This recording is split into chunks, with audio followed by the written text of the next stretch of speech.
Just so you know, Daft Monks is half talk show, half actual play campaign that features adult language and topics. Viewer discretion is advised. Let's get to it. Yeah. Hello and welcome to the Nat One Presents Daft Monks podcast. Hey Nate, how's it going? It's good. I kind of got to apologize, I guess. How come? For what? Usually you're the person who bails all the time and doesn't want to record episodes.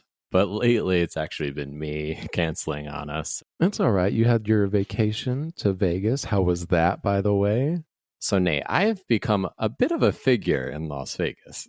Whoa, okay. And not really, but really. Mm-hmm. So last year, as some listeners will know if they listen to our terrible audio quality but hilarious antics in season 1, I got a tattoo and I chose an artist in Las Vegas. It was an ordeal, I remember. I kept going back there for these short trips. And anywho, I have figured out the secret to getting free resort rooms in Las Vegas. Ooh, pray tell. So long story short, Nate, I'll just keep it interesting. I play this old lady granny slot machine. All I do is bring $500 for the weekend. Mm-hmm. And I found an old lady slot machine that if you play on max bet, it pretty much usually gives you your money back. Like you lose some, then you go back up, and then you lose some. It lets you keep playing. It does. And on max bet, it keeps constantly triggering a bonus game that gives you free spins. So long story short, I can play for hours, a couple hours a day on $500. Now, the Venetian in their systems, they see every time you hit the gamble button, they don't care how much you win, right? Right. They just see every time I hit wager and I spin. So they think I've spent thousands of dollars and that I am a hotshot. And Nate, basically a guy emailed me. Everybody gets a rep. They all monitor your points if you sign up for those cards that you stick in the machine. And I got an email a couple of months ago. It was like, hey, let me know if you need anything. And I was like, this is silly, whatever. But then when we were getting close to a trip, we had one room for free. And then we wanted another room for free. So I'm like, hey, can you give me a free room? He's like, yeah. Whoa. So I got 3 nights free. Anyway, long story short, Nate, while I was there, a guy came up to me wearing a blazer, and I'm like, oh man, they're about to take me in the back and beat the shit out of me. They figured out that I found the granny machine. And my friend was next to me, and thank God he was with me, because he's like, Mr. Casimiro, is there anything I can do for you? And I was like, and I'm at a slot machine, guys. I would expect that at high stakes tables. The tables, yeah. Yes, I've never seen that next to some guy sitting in a slot machine. We already have another 4 free nights next month. Whoa. Yeah, we're really not gambling more than $300 to $400 a trip. And that's nothing. Nothing. In Las Vegas, yes, nothing. Man, you bring up good points, because now I'm really thinking about it. It's this weird symbiotic thing where the room is basically costing them more money if it's sitting there empty. So they're willing to offer you the room in hopes that you play, but really it's saving you money by accepting this room and playing a little bit. They're not making, I mean, unless they're just thinking that yeah, sometimes I've been up right off the bat. When we were there a few weeks ago, I was up $600 in the first day or two. And I think they're thinking well, if I didn't spend that, then I'd be down. But I kept spending that. But yeah, how I view it, Nate, is I go there, I have $500. And then once that 500's gone, I'm done. So that's I got a $1,200 value in rooms and I only spent 500 savings. That's how I view it. Maybe that's not how they do, because they literally think I'm spending thousands and it looks like it. But that's how I view it. You just saved a bunch of money. Yeah, I don't know. I've now I feel like I'm the guy from 21 who's counting cards, but I'm really just playing the lamest, literally the slot machine. It's sevens and little dancing bars of gold that look like butter, and it's not a modern machine. It's a really old looking one, and it's made by Konami. Fun fact: it has the Konami logo. Yeah, Nate, you live an hour's drive from Las Vegas, but you don't strike me as a Las Vegas kind of guy. Are you no. You like to gamble or get drunk and gamble or get drunk? I do like to get drunk. When the situation calls for it. Obviously, I'm a homebody, so I don't get drunk at home every single night because I try to stay fit, and alcohol goes straight to my tummy. But if we do go out, obviously, I hate being away from the house, so I'm going to have a drink while I'm out and about. But as far as Vegas goes, I'll go and watch not a show, but a concert, music-wise. I'll go into Vegas for that. But anything else, I'm not a big fan of gambling. I feel like I work way too hard for my money to sit there. And as soon as I lose $20, instant stomach ache. And I'm oh, I fucked up. I love actually playing blackjack, but only by myself. If there's a a whole table full of people, you are expected to play a different way than if you would have just played by yourself. Yes, I have noticed that. I have noticed people get, and they'll tell you, like, people be real dicks to you, not the dealers, the like players. Yes. They get pissed if you start doing weird stuff. Yeah. Yep. Because I got completely smashed one time when we were in California at an Indian casino. And when I say smashed, I might have been on something that I wasn't supposed to be, but let's just say I was doing great. Sorry, Mom. Yep. Sorry. I showed up at the blackjack table and I was planning on betting only $100. Like that was my limit. And then I ended up getting up over probably $1,200 while I was sitting there. But every other person at the table left because I was ignoring them and they were giving me attitude and I gave zero fucks. And I was that asshole. Like I'm out here splitting on 2 3s and then doubling down on them. And even the dealer was like, are you sure you want to do that? And I was like, did I fucking stutter? Like my money's on the table. Deal the cards, lady. Of course it was a woman. Yes, it was. It was. So yeah, I get up that much money. And then me not being in the correct frame of mind, they did the dealer swap. And then so they swapped dealers. And that's when I should have left. But I was also intimidated because the watch or security that comes down, just the floor security, you know, the guys in the nice jackets and stuff that just hang by, he approached the table and just hung out there while I'm playing. And in my head, I'm like, these motherfuckers think I'm cheating because I'm doing crazy shit. I mean, it's probably because you were super drunk and like, you probably like offended the female dealer, but well, it could have been that too. But I think in my head, I felt like it's because they thought I was cheating. You got the pit boss's attention. That's amazing. Because I was winning on some crazy stuff, Nate, that I shouldn't have even been betting on. Oh yeah. Like the split 3s, I ended up winning on that because the dealer bust. Oh man, that's amazing. And then doubling down on it too, so I won 4 times. Like, my I don't money. fuck with that. I don't fuck with split 3s. Yeah, not anymore. It's not even a thing. But. And the people sitting next to me were like, "What are you doing?" And then they see me win, but then they obviously won that hand because the dealer bust. But they started losing because I wasn't playing their way. Yeah. And then one guy was like trying to help me. And I was like, thanks for helping me, man. I ended up tipping him $50, just giving him a $50 chip. I'm like, thanks for all your help, buddy. Like, that's how smashed I was. Yeah. And then so we do the dealer swap. And all of a sudden I start losing. And I start losing bad. It's a new lady dealer, but she's giving me attitude back. They read me like a fucking book, Nate. Like, she gives me attitude back, and now I'm offended. I'm like, you don't think I can win my money back? I'm going to win my money back. Oh, man. I did not win my money back. In fact, I lost all of my per diem that was supposed to be going towards my food and drink while I'm there.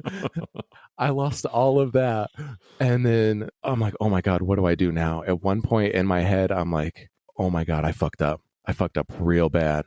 That's what's pretty wild, Nate, is when you're new to gambling, when you you have to be 21 to go to a casino? Is that when you turn 21 and you start gambling, everybody thinks like, I'm not going to have a gambling addiction, or I'm going to be able to say no or pull out when I want to.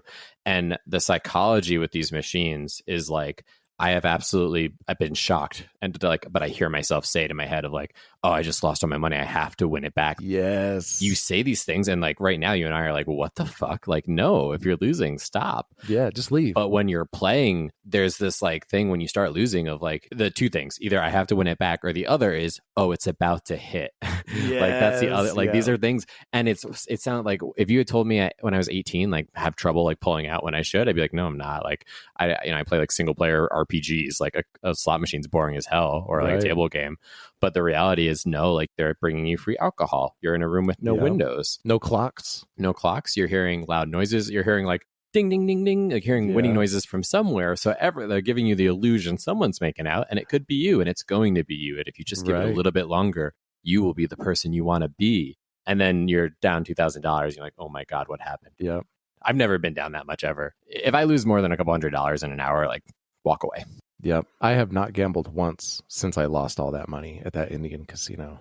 But what did you bring? So you said you got up to 1,200 and then you lost it, but you gambled on like 100? Yes. Yep. So do you get mad knowing you could have had 1,200 and that like bugs you? Or is it just the fact that you lost the 100? Or it's both. It's the fact that I lost the 1,200 and then I lost my original bet. And then I reached into my pocket and pulled out the rest of my cash, which was supposed to provide me sustenance the rest of my trip, and wasted that. And all of that together, I felt like the biggest piece of shit ever. It'll get you. It'll get you. I think for me, it's like I bring an amount that I'm like, this is, do whatever the fuck you want with this, but when it's done, you're done. Right. It is hard not to want to like go to an ATM or fish out a little bit more money, even if you have it. But the reality is, that's, I think, the way you got to go is just decide before you go, when you're in the right state of mind, whether up or down, this is what I'm comfortable totally losing tonight. Yeah. And in most cases you will, some cases you won't, but you say, this is what I'm comfortable losing. And then you go have fun. And that's great. And then if you lose it, great. But if you win, cool. I don't get mad if I got up to like $1,000 and I would go back to zero. I don't care, because I never had that 1,000 to begin with. Right. But I know people, it's like if they see the like high water mark of how much they could have walked away with, they're always thinking about that. If I just pulled out at that one time, I would have been $1,600.73 richer. And it's like, no, like no one has that kind of foresight, man. No one, even the experts don't know like when exactly to stop. Oh yeah. It's all percentages. And then I swear, Nate, you know how I'm big on conspiracies. Oh yeah. I think these dealers are in cahoots with the same people that sold me that vacuum cleaner, because they know exactly how to play me. Like they're like, oh, look at this dirty floor, and I'm like, oh my god, take my money. So it's the same strategies, and they read me like a book. They're like, oh, are you out of money? And I'm like, no, I'm not fucking out of money. Bam, look at that. And then they got it. So I'm just a sucker for that stuff. I mean, I'm sure it's easier too with drunk people, because I'm sure drunk people only fall into so many categories. But that's why I stay away from table games, to be honest. Well, that's all I got about game. I mean, I could go on and on, but that's not really what our listeners want to hear. No, they want to hear about the con that's coming up. Yes, Nate. Very shortly. It is very close, and it is stressing me out. Like I've been excited for months about this. You know, like I'm all like, yeah, Nate, we're gonna do a convention. And you're like, yep. But this in the last like month and a half, or last like 2 weeks, and these next 4 weeks before the con, I just realized how much work there is to do. And it's like, oh, every night there's actually, I was like looking into Wi-Fi tonight, because I'm like, oh yeah, you know, convention Wi-Fi sucks, or you'll have no signal. And I know if you and Chris don't have your phones, right, you already hate people. So then if you can't like use your phone, so it's figuring out how to get us all Wi-Fi. That's the kind of guy I am. It'll be terrible, and it'll cost hundreds of dollars, but you guys will have Wi-Fi in your phones. Oh, that way I can just look at my phone and pretend like I'm busy. Like, oh, hold on, just answering an email. Yeah. When really I'm playing Snake. like you know how to use email. Like, how do I turn this thing off? But everything's looking good. I saw the packages of prizes that you have all set up and packaged up, and man, it's looking crazy. You've spent way too much money on this. Oh yeah, absolutely. Like there's no way fiscally this will make sense, but we'll see how many subscribers we can get. My hope is really we could just like kind of celebrate, like, Nate, like for you, I think this is a hobby you enjoy most days when you're not super busy with your life and you have time to do this. For me, like we do this hour and a half together, Nate, and it's a fun time. And then I edit it for 8 hours, Nate. Aww. And then I have to upload it. And then I have to create social media clip. Like I spend a lot more time on this. So like to me, I want just a little bit of like people coming. I want to see, and I'm also a professional marketer by day. So I want some people seeing our product and being like, this is cool. I like this. I want to know more about it. Like, I just need that. And we're not getting the algorithm to recommend us to people right now. We're too small. Yeah. And then people don't comment. We have listeners. I have like coworkers who listen and they love the show, but they will not comment or, you know, anything like that. So I just need a little bit of interaction to justify the many hours, Nate, literally probably 12 plus hours a week I spend on this show. No joke. I think that's fair. That's why I'm giving it my best shot. And it's funny you mentioned coworkers, because one of my coworkers came up and he's like, hey, I found your show. And I'm like, okay, cool. He's like, it was pretty funny, but I really had to search for it. And I'm like, you could have just asked me for the name of the show. Like I would have gave it to you and it took 5 seconds. But instead he was doing like a deep dive, like searching my name and then like going through and trying to find it. Well, I imagine like if he asked you, then of course he would have been like, what do you think? Right. And then what if he hated it? That probably would have been awkward. So he probably wanted to like, scope it out, but maybe he likes it. But Nate, I now remembered, and maybe it was your coworker, I don't know. We got our very first. Yes. Most people don't leave ratings or reviews. That's just, people listen, but they don't leave reviews, and that's okay. More popular podcasts, the more you'll get stuff like that. However, we've always had just like if someone actually bothered, they left a 5-star. And usually it's friends or family. Let's be totally honest here. We're not getting random 5 stars. But honestly, we're a 5-star show. So carry on. Yeah. And not our audio last week. Sorry, guys. It was a little echoey. But, we win some, we lose some recording remotely. So still better than the jujitsu pod, let's say. Thank God they upgraded. It only took them 3 episodes. Oh, my God. But anywho, Nate, we got our first 2-star review on Apple Podcasts. Motherfucker. They didn't write a review, so it's a rating, I guess. I got a 2-star rating. So we have now a 4.9 average. And I don't know about you, Nate, but what really pissed me off was that this person didn't have the gall, right? So like a 1 would have been like, I hate this 1. Right. In statistics, right? Like 1s and 5s are usually all you're going to see because people only really take a voluntary survey or a voluntary review if they have an extreme opinion. Either they really liked you or they really didn't. We got a 2, which was, you suck. I don't like this, but I don't hate it. Yeah. Or something to that effect. Or like, This is pretty not great, but we weren't even good enough to be like, fuck these guys. Like, These guys are terrible, or I don't agree with anything they say. We were 2. We were just meh.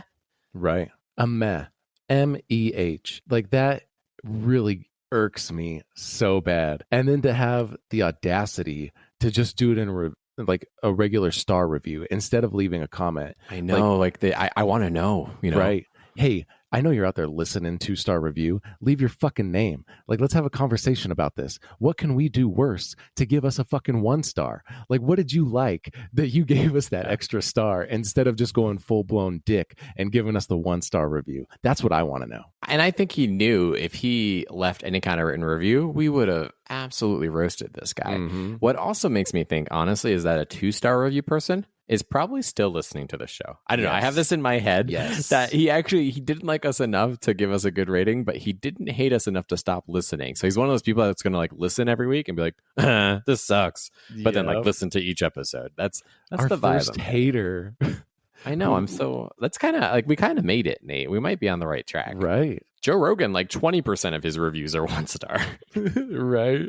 I was going to bring up the Mel Brooks History of the World Part 1, if you've seen that, Nate. And then, I've seen Part 1, not the new one. Okay, so the part with the caveman artist, and like with the first artist, there was the first critic who just starts pissing all over the wall. That's who this 2-star guy is. He's the first asshole who showed up and was like, you know what, the show's not great, but it's not awful. So my gym trainer the other day, Nate, get this, out of fucking nowhere, he's like, hey man, I found this 80s movie. It's pretty wild. Has this guy, Chris Lambert, and they like fight with swords. I'm like, Highlander? And he's like, yeah. And he only got a couple minutes in. So then immediately I was like, did you get to the part where he's in the police station? Yeah. And anyway, he's like, oh, I only got a few minutes in. I'm like, what? He didn't even get to the part. Because then I was like, well, what about the scene with the wife? And he's like, oh, I haven't gone that far either. I'm like, well, so you watched 3 minutes and then decided to tell me about this fucking movie? Why the fuck you bringing it up at this point? And then he thought like he had discovered something wild. Because he just saw like the garage like fight scene. And I'm like, dude, you're talking to the wrong people. And clearly you don't listen to my fucking podcast. So let me finish this movie, first of all. And then let's go back and play you some episodes and then have a conversation with me. We have a whole fucking episode on it. Well, and Nate, it's just starting to show that we're old now because like, I don't know, growing up, I'm like, there's nobody I didn't know who didn't know about Highlander. I just feel like that's a thing. So now to start to hear younger people be like, hey, have you ever seen this crazy thing about people dancing in a town where dancing's banned? And I'd be like, Footloose? Like, like we're getting old enough where they don't recognize the things that we were just like a quintessential given. Like every person would get that question right on like a Trivial Pursuit game. Like, and now we're getting to the point where it's not common knowledge anymore. Oh man, it's breaking my heart because I deal with that on the daily because some of our young apprentices, and I say young, they're like 21, 22. And constantly, I'm like, have you seen this movie? Like, I'll do a joke. And they're like, I don't get it.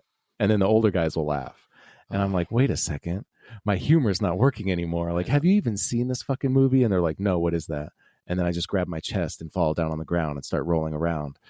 And wait for my time to end because I'm getting so old. I know. I just want to run the clock, Nate. I just want to speed it up at this point. I'm excited for retirement, though, because we've talked about this on the show. Like, my grandparents did puzzles, or great-grandparents did puzzles before passing away. I'm going to be playing, like, PS5 and all the games that I bought on Steam and never got a chance to play. That's what I'll be doing until I die. Yep. And I think it'll be a great time. So we could just jump ahead to me being, what I think retirement age by the time we're older will be like 86. Yes, that sounds accurate. 92. Social Security will be gone, and we'll retire, and then it'll probably turn into like that Time movie with Justin Timberlake, where like we get a little implant on our arm that says how many hours we got left. Be like, oh, you got 10-minute break. You're actually going to die afterwards, so go ahead and enjoy it. Be like, well, it looks like I got time for a puzzle. Like, imagine having incredible, because I also am starting to get the carpal tunnel from like being at a computer all the time. Yes, yep. And I'm like, I know it's going to happen. Like, my ultimate like karma or irony is I'm going to be old, retire, and be like, I'm so ready to play video games. And then I hold the control. I'm like, it hurts my wrists. Oh yeah, it's almost like human beings weren't designed to sit in one spot for tens of hours throughout the day. Who would have thought? This wasn't the grand design, Nate? No, they weren't built for building fucking power lines either, Nate. I can tell you that because I'm fucking broke down as shit too.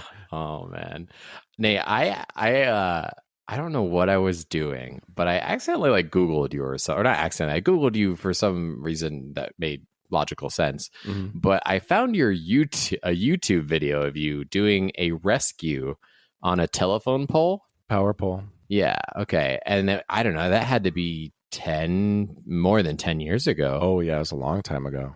It's great because it's much like Megan's videos of you during the jiu-jitsu tournament. It's super blurry and out of focus. And I was like, this seems like a cool thing. But this is back when like, YouTube was still kind of like Brave I'm pretty New World. sure it was recorded on a fucking flip phone, Nate, if I'm going to be honest. Was. Yeah. Because I was looking at this, I'm like, this would have been a really cool video, except you're not even really in the camera in the like actual perspective of the shot, and it's blurry. But you put it online and you have a YouTube channel with like 2 of these videos. I didn't even know that's still out there. I thought it just deleted itself after a while. That shows what I know. Turns out, Nate, nothing on the internet goes away. It's there forever. I actually had a small channel where I did like Call of Duty videos for a while too. So I had like a Elgato thing and did a capture, and then I actually did a voiceover over the top of it when I really cared. And it took me forever to get them up. And then I got quite a few views on one. And then at some point, like everything else that I do in my life, I got frustrated with it and just deleted everything. But I guess the climbing video somehow made it and stayed on. Wild, Nate. Honestly, you'd be so good at streaming, but it's, and I think, Nate, maybe we're old, but like, it's hard. Like, to stream, I don't know. I don't know what your feeling is. Like, even just like setting up the UI and monitoring. How do you like? This is gonna make me sound so old, Nate. How do you play a game and monitor the fucking chat channel? Like, I don't. How is that even possible? No, like, how? It's not happening. Because if I'm working all day, so if I do get a chance to actually play a video game, I'm not talking to anybody. I'm not looking at anybody. I'm playing the game, and I am trying to find what little joy I have left in my life. And trying to use it up now. Your narration on any game would be hilarious, but I just think the tech setup is so... we can barely, and even like 1 out of every 3 episodes, we get some kind of funky sound issue on one of our sides. Right. But we can barely get a microphone working and a webcam. And for streaming, I guess it's like the same thing, except like your internet connection and you're like, you're like streaming graphic card. And I'm just saying you're words. Live, though. Like, live is tough. We tried to do it, and I think that was even harder. We tried to do both of us streaming at my house at the same time. Yeah. And that was actually horrible. I never wanted to do that again after we did that. And I think it would have just been easier to do it from our separate computers. Right. Is what I took away from that. Like, way too much effort. Oh, yeah. But I still had fun. That made one of us that night. I was so stressed, and it showed too in the videos. I was like literally not having any fun. Oh, at yeah. all. You were stressed out. And then I was that old lady character, and I was just running around like, my bones. I need ointment. A zombie bit me. Well, and it took us so long to get going that like once we started playing, we're like, we did a match, and it was like, well, time to go. Yeah, that's a night. It was pretty rough. But one day, Nate, we're starting with the podcast. I'm kind of excited. I think we're going to kick off, if you're listening to this, a Discord. So if you happen to use Discord, we used to have one back in the day for the Patreon, but I think at the convention you can earn raffle tickets if you join our Discord. Yeah, so be ready for that. Yeah, and I think if you think Nate's hilarious in person, wait till he just sends you like messages in chat. And memes. And memes. You don't really send me memes all that much. I know. Sometimes. We used to back in the day, when we had the big D&D group. I feel special when you send me a meme. Oh, well, maybe I'll try to send more. Only if they're good ones. That's true. Most memes I'm so bored with because it's like I've seen them 1,000 times. I hate work life, like the corporate memes, because I'm like, yeah, we all know how this feels. It's not original. Yeah. We all have we all hate meetings. All could have been an email. We all have a work wife. Like we get it. Yep. Like all of them. Yep. Seen it. Now it's all about the shorts, right? No, I agree with you 100%. The thing that fucking kills me more than anything, and I know you've seen them, is where there's a funny video, but it's in a small window, and then you see the person's face, and they're just reacting. The reacting video. Yes, like they're not saying anything or doing. They're just making facial expressions like "Stop this! Stop this right the fuck now!" It's so like, I don't know. I like even if Nate. There's a lot of things that I would, if you would pay me like millions of dollars, then I'd do it, even if it made me look like shit. But reaction videos, like, it's just sad to me. It's sad. Yes. I think Johnny Depp said a quote once, or I don't know, some actor, made a quote, like, and they were like, "Why do you want to quit acting?" And he's like, "I've spent my whole career reading somebody else's words." Oh. That's what like social media kind of feels like, is that like you're just, at this point, it's like grab a trend, a trendy sound effect, so some other successful musician's music, and then grab someone else's cool idea of like the ice bucket challenge, whatever, their cool idea, and then their video, and then map it to you or whatever. And I'm like, wow, like you had nothing to offer. Like you just had to grab a little bit of everybody else's stuff to hope to be relevant. And that's pretty fucked, but that's kind of how I feel. Right. That's the way the world works nowadays. Yeah. If you have an original idea, they're like, "That's fucking stupid. Get the fuck out of here. We want, you're my dad, boogie, woogie, woogie," with a dog doing something. And then a person watching that video and then going, "Yeah, wow, cool." And those people have so many more followers than Nate. Like the tens of thousands, hundreds of millions of followers who. It's fucking stupid. It blows my mind, I think it must be like how like artists back in the day were like, "I painted this beautiful mural," and somebody's like, "I threw paint on a paintbrush and flicked it at the canvas." Isn't that better? I imagine someone taking clips of our show and then doing a reaction video, and they have more followers than us who actually have the fucking show. The day will come.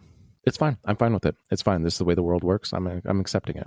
We went pretty dark, Nate. I'm not going to lie. We went on like, "Oh, cool, here's how to cheat the gambling system," or something, to like, everybody's art is less impressive than ours. Where we ended up. It all started with that fucking 2-star review, Like, yeah, it really just put us off the fucking... I bet whoever did that loves those fucking reaction videos. They're like 5 stars on the reaction video because they're a fucking idiot. We were set up, Nate. He gave us a 2-star review to get us to talk about the review so he could do a reaction to our reaction of the 2-star review. It's a crime. Should be a federal offense.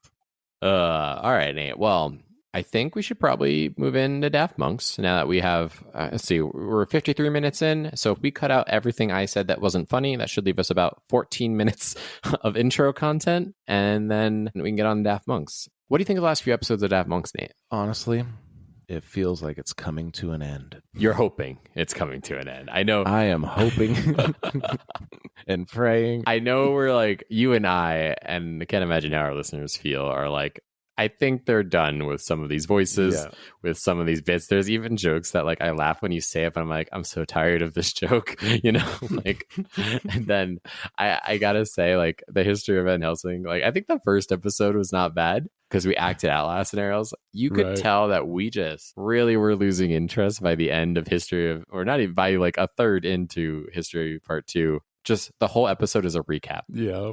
But not like the like cartoons where like they recap and play parts of the scenes. We just literally are like, if it was like the last time on D-Hunters, it was like, if that went 40 minutes, that was History of Van Helsing part 2. And there was nothing I could do to spruce it up.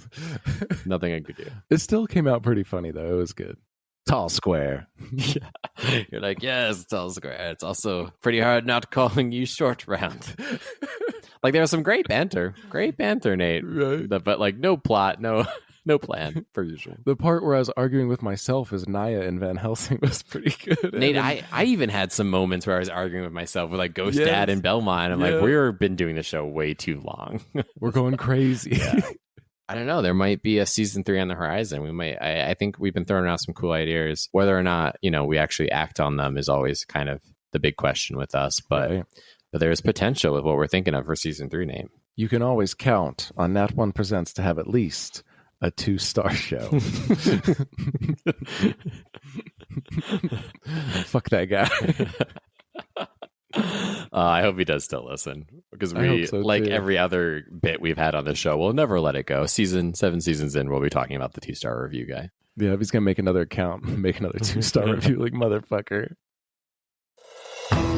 The darkness is approaching yet again. The vampires have outnumbered us 4-1. and our odds are not in our favor. It seems as if all hope is lost.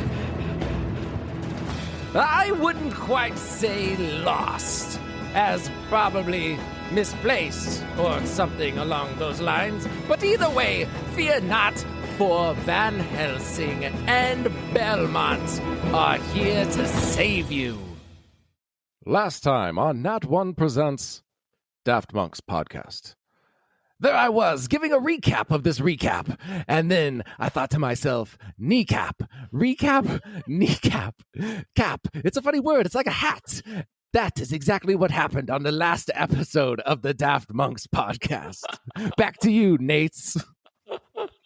Perfect. So, finale's in sight, Nate. We have combined all of our favorite characters, have reunited outside Groshureburger, and have decided to join forces and take down Bingo. That's the real recap of where we're at. And by golly, Nate, I think we're going to do it in hopefully 2 episodes or less. If not, we might not survive. Not our characters, our real life peoples. Van Helsing. Yes? I told you to get some sleep tonight. We have the biggest operation of our lives occurring in the morning at sunrise, and you know Bingo will be prompt with the Sun Temple reckoning. I just keep eating these mushrooms, and it's really hard to go to sleep when you're on mushrooms. I close my eyelids, and it's like a kaleidoscope. Everything's blurring in front of me, and I see Ginge, and it's disgusting. When you gonna let it go, doll? What did I do to you? Oh, Ginge, you're still here. Oh, it's a small tent we're in. Where's Naya? I'm here. Oh, good. Everyone's here. The whole gang's here. Pregnant donkey? Are you here? Oh, thank goodness. Well, we're all awake, so we might as well push forward and just do the battle now. What do you think, Belmont?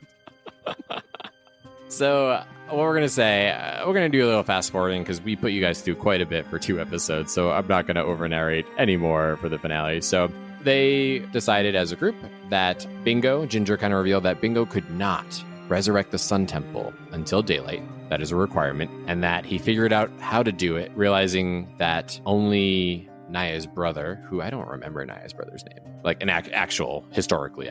Yeah, we didn't really give him a name. Let's give it like something like really silly too, maybe. Chip, of course. So Bingo has Chip, and he realizes so Naya is not a real descendant of the Sun God. He can actually resurrect the Sun Temple with Chip. And so we know he's going to do it probably in the next few days, and we decide that at sunrise we would make haste to Groshureburger and stop him before the resurrection. Yes, it's a perfect plan. It's lined out exactly how I would have planned it. Except you did it, and it's better. So, thanks. I imagine you're like in the back of the wagon by yourself. Looking not even out the back of the wagon, just like in the corner. Yeah. I think Father's finally lost it. No, he's actually always like this now. You've just really not had a lot of time with Build Pops here. That is extremely depressing. Yes, it's only downhill from here. Mr. Helsing, I'm still here too. The end is upon us. Oh, thank goodness, Tall Square, because if I have to go on much longer with hearing you in my head, I don't know how much I could take it. Between my eyes, looking at Ginge, and you in my ears, I just want to just jump in front of this wagon, but then I'd end up like Naya's mom. Hey, I can hear you. It cuts over to Ginger, and she's talking to Anna, and she's like, so you think I got a chance with Van Helsing? He's been really coming around lately. I think we're really hitting it off. Living Immortal has really wore him down, and I think he's ready to settle down with, somebody like me. Ginger, my doll. Van Helsing is not interested in you or frankly any woman because he is a sexist pig. Hee-haw. Quite right, Donkey. You're the only female companion I've ever had in my life that really understood me. I'm sorry I impregnated you with that weird serum. Everybody, enough. Sunrise is in 30 minutes. It's time for us to make haste.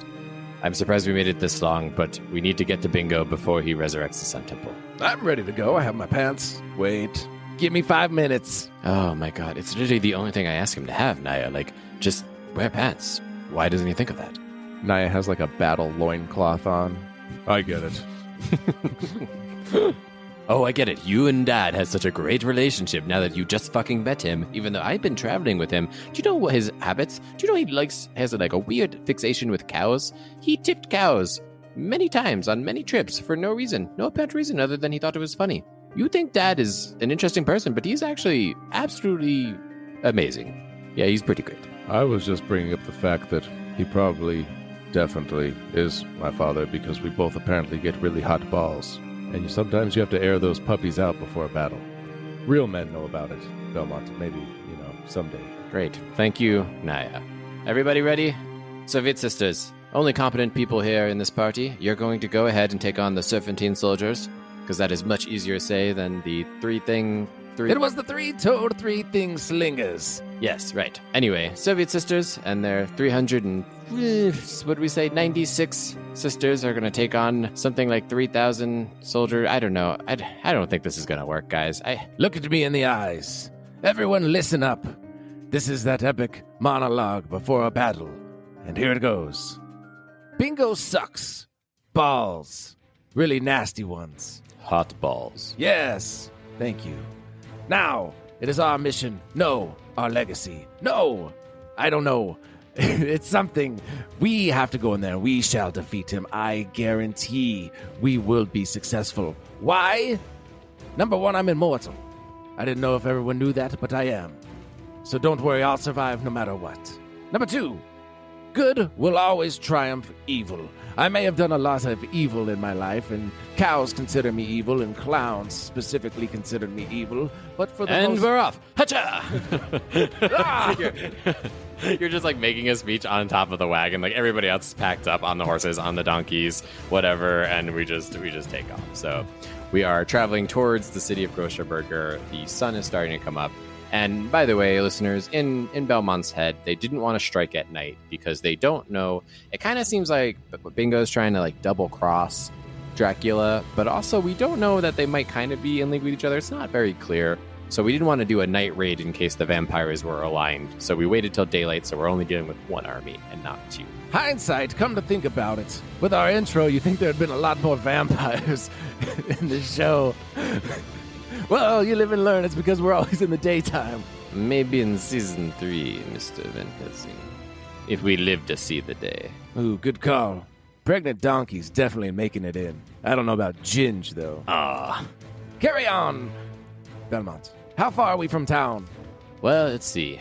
In the original episodes, I at one point said 30 yards, which is like literally like the house across the street. It's very clear I'm not good at these kind of measures things, but we're going to say we're about a couple hours away from the city. Yes, I remember quite well when you said 30 yards. I was like, oh, he's right behind us. Yeah. And I was talking about a castle, which is even funnier. So like a castle right behind.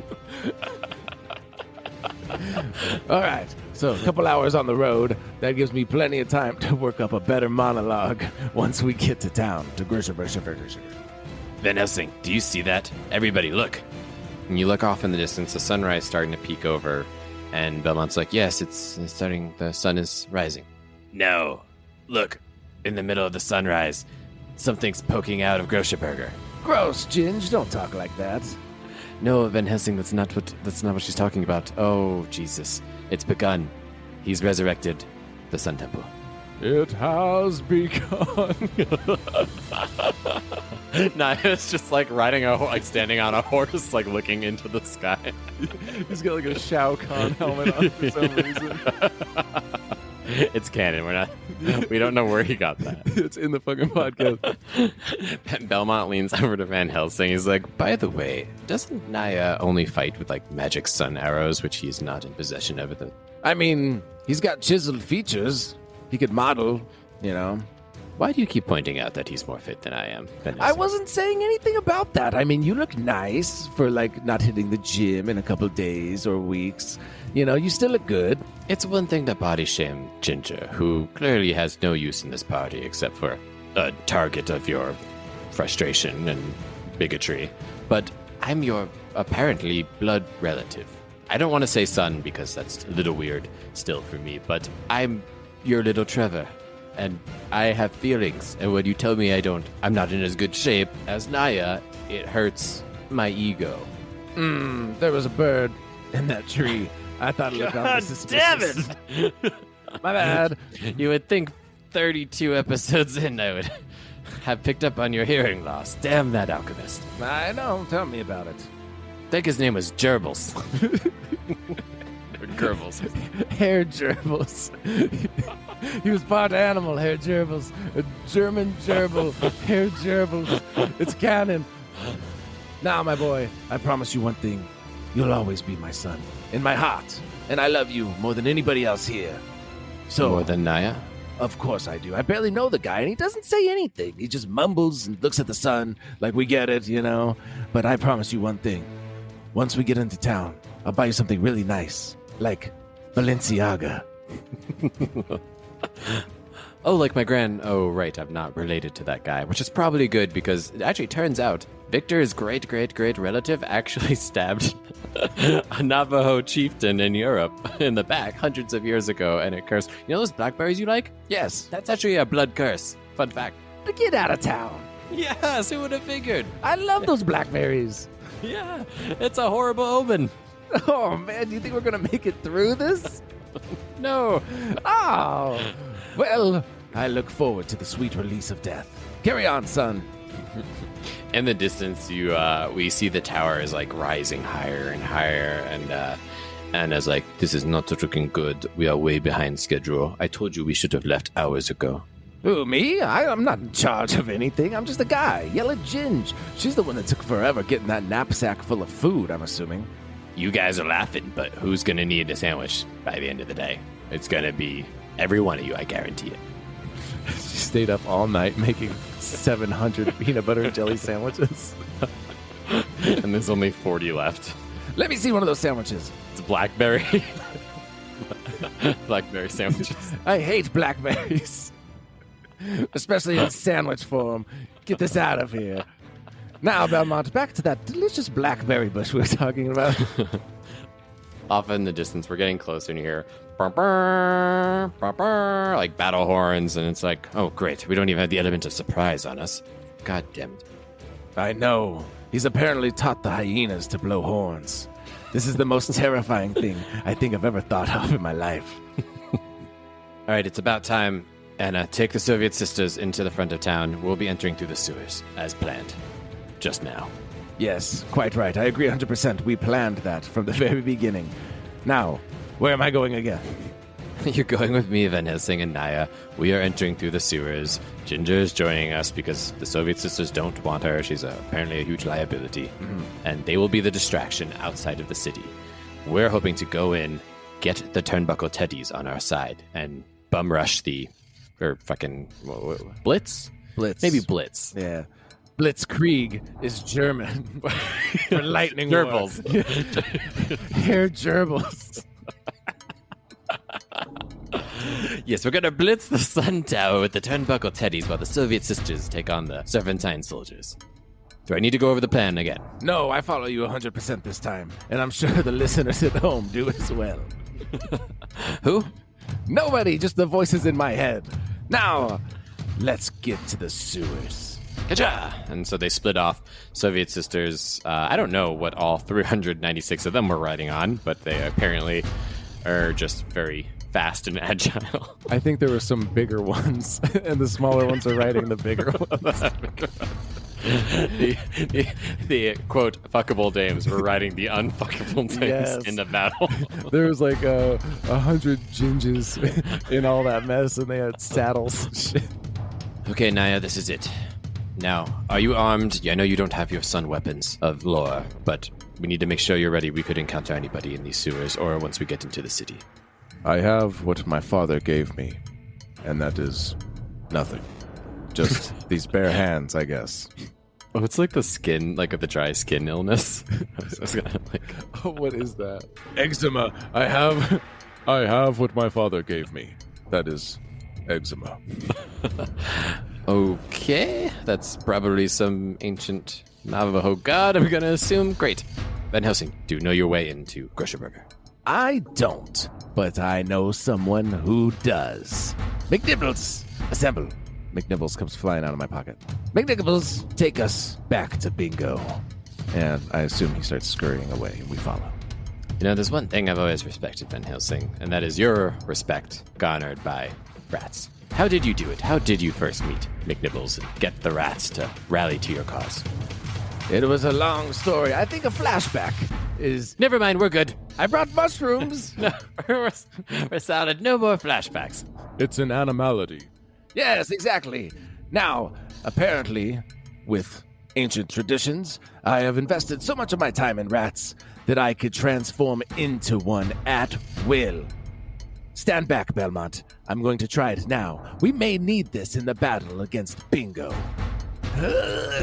I just imagine you get like a huge erection or like a small erection. Ta-da! The loincloth goes on. I grew a tail. It looks kind of like a rat's tail. Hair Gerbils did a lot of experiments on me. It looks like a rat's tail. I'm sorry. Thank you, Van Helsing. That will be very useful. Imagine if I had 20 sets of foreskin. It looks like that. It's off-putting. But as you're doing that, it's like all of the rats in the sewer, for some reason, like start to like come up to you, and they form thick around you, and they're just all like waiting for your command. I did it, Naya. I did an animality. No, you didn't. This is something completely different. But still kind of useful.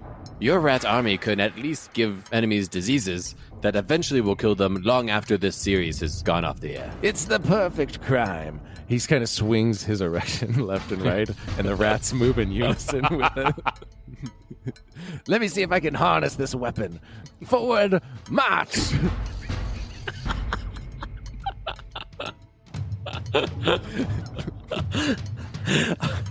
You can tell we're a little rusty, folks. We took a couple episodes off, and rat erections is where we're going with tonight's episode. Belmont, are we seriously going to follow our father through the sewers with an army of rats while he leads them with a very weird... Do you have a better idea, Naya? At the moment, no. I don't even have a weapon. I just have eczema. Then I think it's best you follow the erection rat army. All right. But if it lasts longer than 4 hours, we're out of here. Well, we should call a doctor immediately. Left, right, left. All the time, Ginger's just like, I really like a man who takes charge. Thanks, Ginge. Stop eyeballing me. My eyes are up here. So anyway, we get through the sewer and with hundreds of rats by our side, and we come to the inside of the town. We can most certainly see the sun tower. It is... Well, why don't you describe the sun tower? The sun tower. I haven't seen it for hundreds of years, it feels like. However old Naya is. Frankly, your backstory didn't really explain a timeline at all, so let's not even put numbers on it. Perfect! So, we look at the sun tower. It is humongous. It's now the tallest building in the entire town of Groshureburger. Completely made of white glowing marble with gold inlays leading up to the top. It has a very Aztec Incan vibe to it with the way that it is structured, and then just stairs leading up to a very large rectangle base at the top, kind of, and very ornate. All the steps have little designs and decals all inlaid with gold. It's very fancy. Now, I'm going to need you to tell me what we do once we get inside the sun tower. Van Helsing's done it before, but he has the memory of a goldfish these days, thanks to the alchemist. Goebbels, I think his name was. Herr Gerbils. Herr Gerbils was his name. Now... Not now, Father. Let me explain. There is a trial, and the trial is you simply have to make it up the steps. Once we get to the landing at the very top, we shall be granted access. The steps are what's treacherous. Yes, if there's one thing Van Helsing's not very good at, it's stairs. Hey!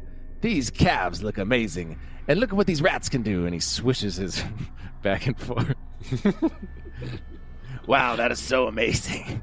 I've never seen Ginge keep up so well. I think you're not just motivating hundreds of disease-infested rats, but you're also motivating 276 pounds of diabetes. Maybe Ginge is part rat. Did anybody think about that? Check her for buck teeth. Oh, yeah, she's got them. Ugh, and a snaggletooth, too. Anyway, we're not here to pick on Ginge. Ginge, we appreciate your company, and I'm sure you will play some kind of vital role by the end of this. I believe it. Her head is still going up and down and left and right. Holy shit ton of vision, this one. Okay, let's go. Last time I was here, I just walked up the stairs. It was quite easy. Like this. And he falls down on his belly, and it's like, Oh, these are a lot steeper than I remember. Off in the distance, you can hear the Soviet sisters like battling, like just like war noises, like and like weapons clashing. Cling, cling, cling, cling, cling. Van Helsing, didn't you say we would run into the turnbuckle teddies at some point? I definitely thought we would. You push open the doors to the Sun Temple and see just like there are like 40-some dead turnbuckle teddies laid about the floor of the Sun Temple. one's still alive, and he's like, "My eyes, my eyes!" God, I don't even know where I am.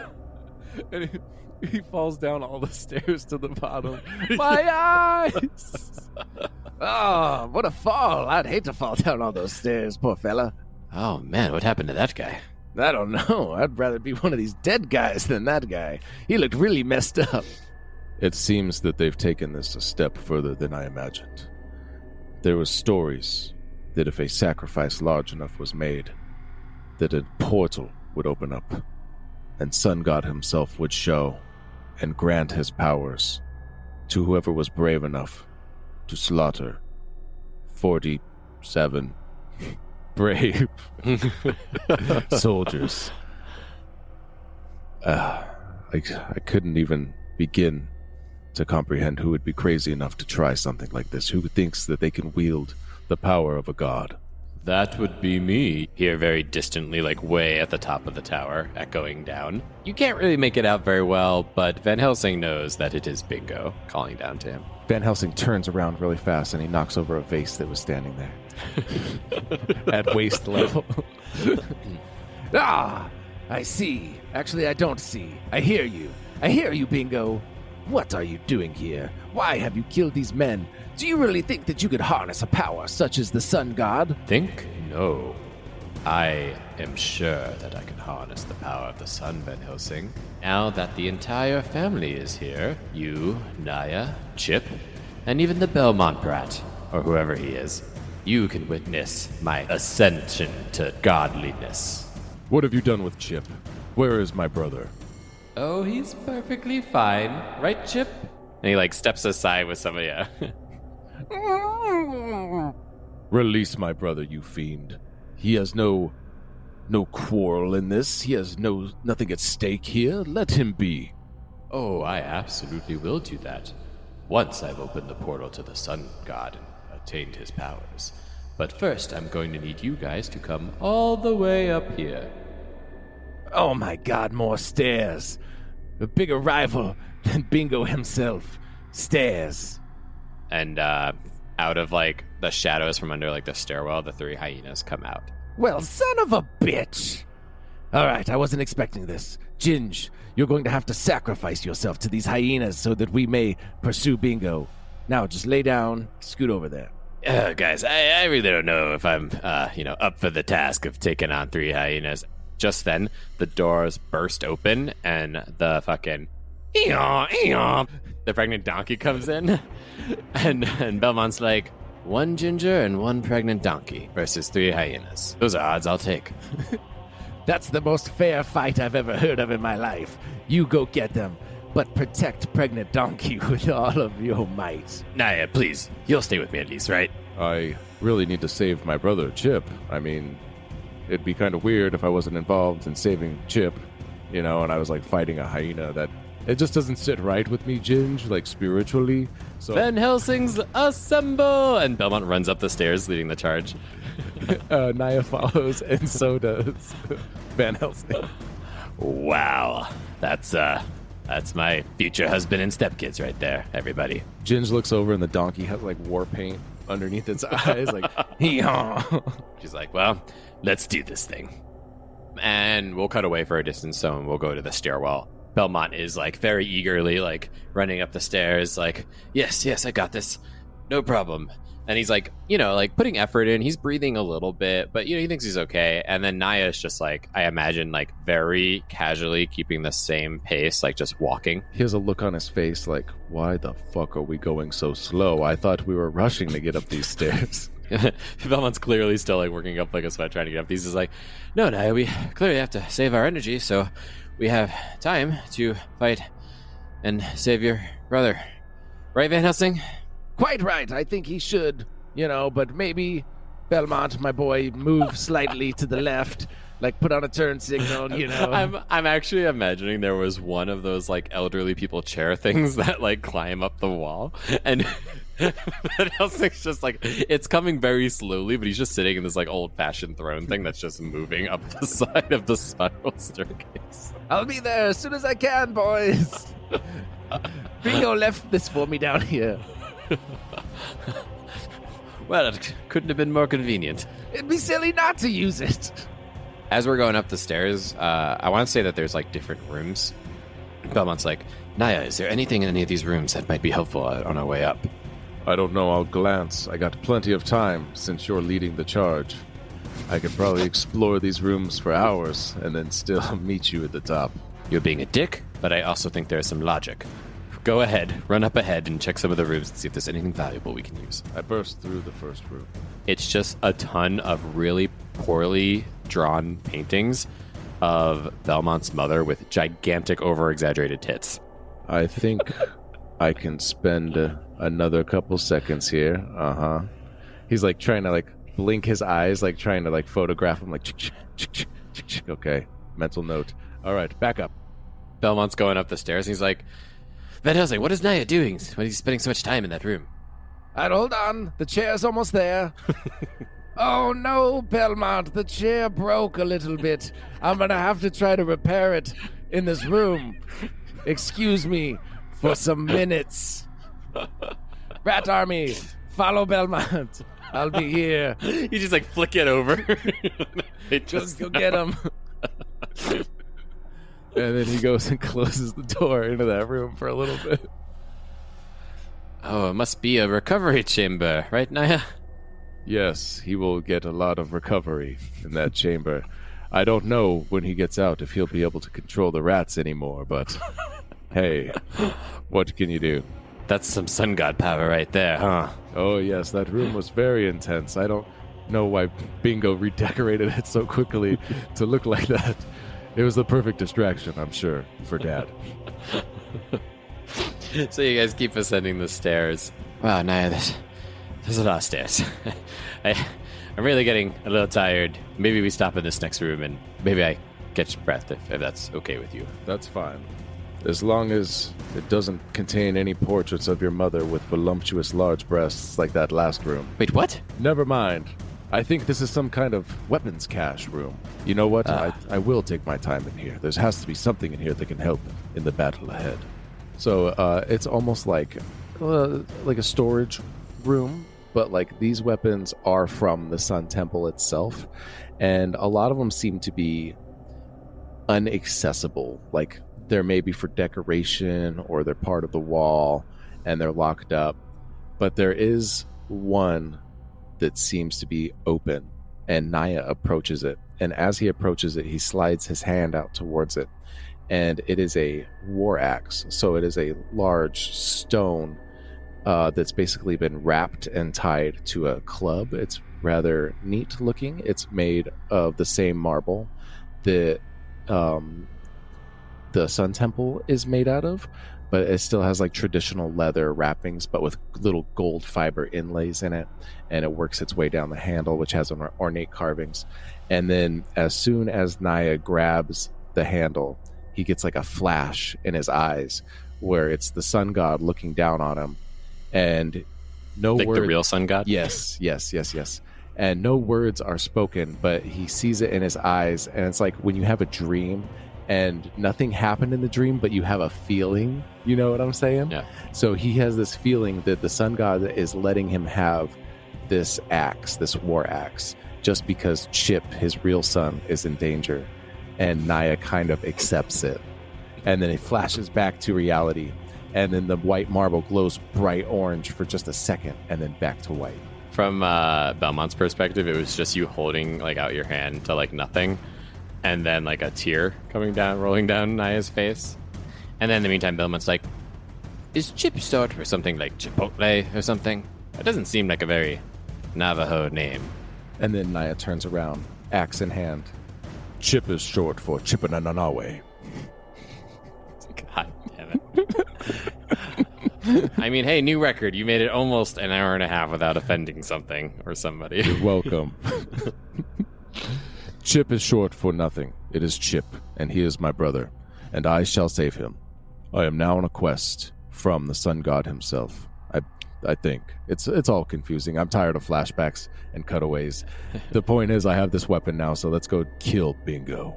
That's the Naya I know. Finally good to see you snap out of that depression. Now, are you ready, brother? And does like the 80s like arm shake thing. Sure. And he grabs you and does the 80 high five, but then like pulls you like backwards. He's like, I'll lead this time. And he starts sprinting up the stairs. And as you guys burst out, Van Helsing's coming up in the chair again. Like flushed. He's like flushed and like On my way. There's a lot of work to get this chair back together. I took it apart, put it back together, took it apart again. It's working now. Don't worry, boys. I'm coming.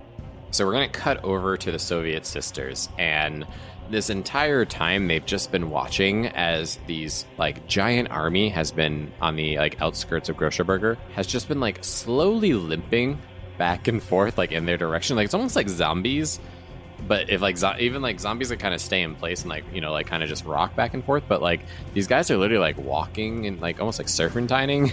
And Anastasia or Nakrakanoff is like, Van Helsing was not getting these men cannot walk in a straight line. They will be no challenge for the Soviet sisters. It seems as if some of them are new members because they're like, there's a trail of blood still coming from them. It's really gross. Thank you, Sister Purgachev. I am sister number 127. It's like an extra. They didn't give me a name. They said they ran out of names at the sister chapel.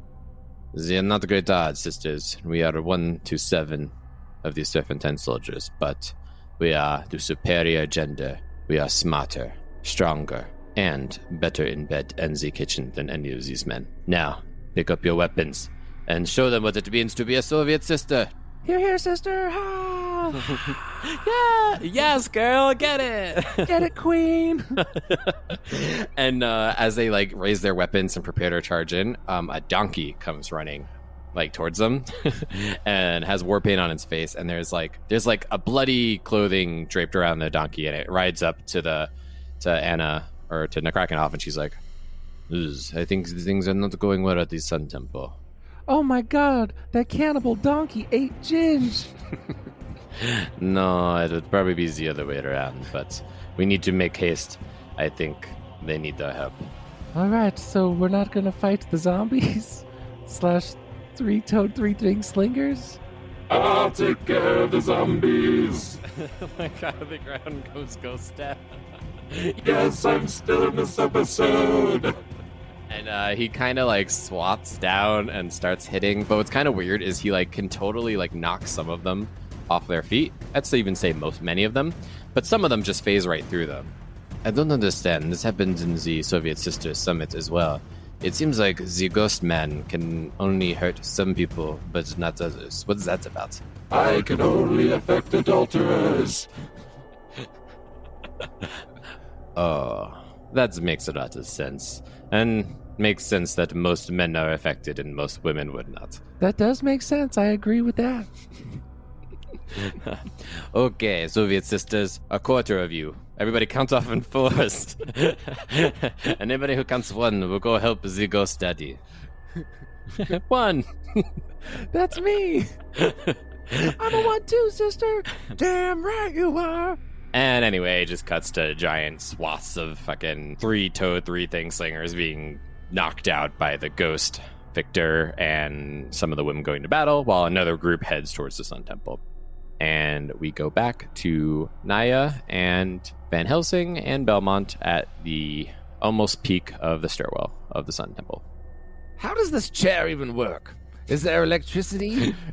Is it powered by the sun? It's on this rail. And who put this in here? Did Bingo have this planned from the beginning? Did he install this very nice chair? I don't know, but you never would have got up here, Van Helsing, if not for this chair. Like, who's visiting the sun god that needs this chair? Does he have an elderly grandma who frequents him, and she needs this chair to get up all these fucking stairs? I know we said that we wouldn't do any flashbacks, but I imagine back when Van Helsing was impersonating being the sun god and being Naya's dad, he was just riding the chair like up and down like literally all day.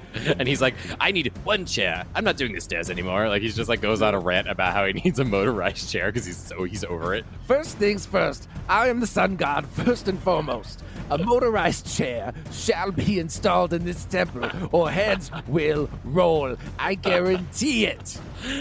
Did we ever establish, are there like staff in the Sun Temple? Like, are there other things or people? I always thought it was just empty besides the sun god. Tall Square is like, Mr. Helsing, no one's here, but I'm also an engineer, so I'll tell you how to make this chair. Very well, Tall Square. Let's get down to business. Flash forward. Oh, yes, that's where the chair came from, and it has ATV engraved on the back of the chair. Wait, what's ATV? Abraham Timothy Van Helsing. Oh, I was thinking all-terrain vehicle. I was like, what the fuck? Funny thing is, it does that too, and he pushes a button, and it turns into a rascal. He's following Naya. Velma on a rascal.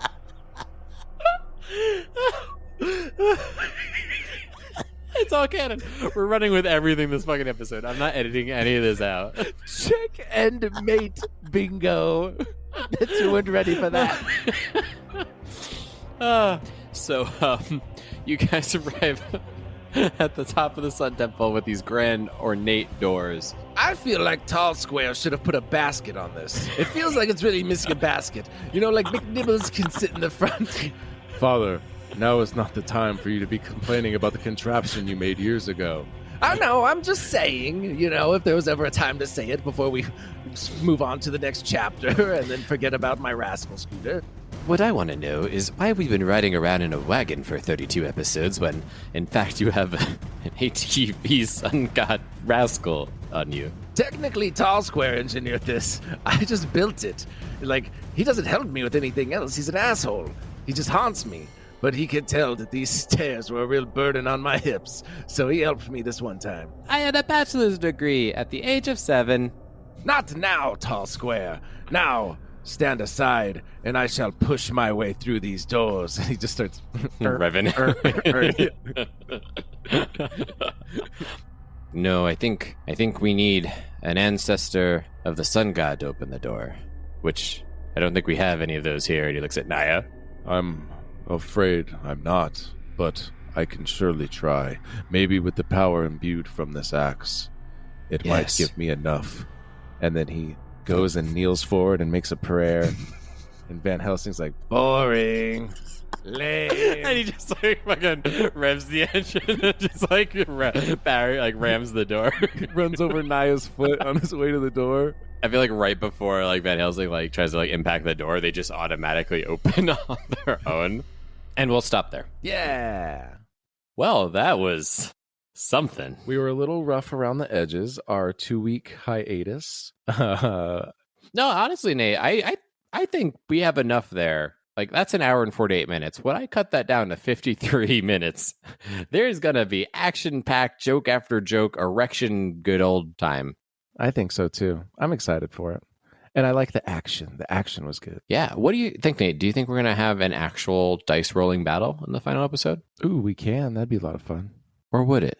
I don't know. I've listened to the old episodes. Yeah, it was rough. We'll see. We'll see. Right. Leave a comment. If you leave a comment in Spotify and tell us you want dice, you will get dice in the final episode. Or perhaps a coin flip might be easier on these two fellas trying their damnedest to make a decent podcast worth more than 2 stars.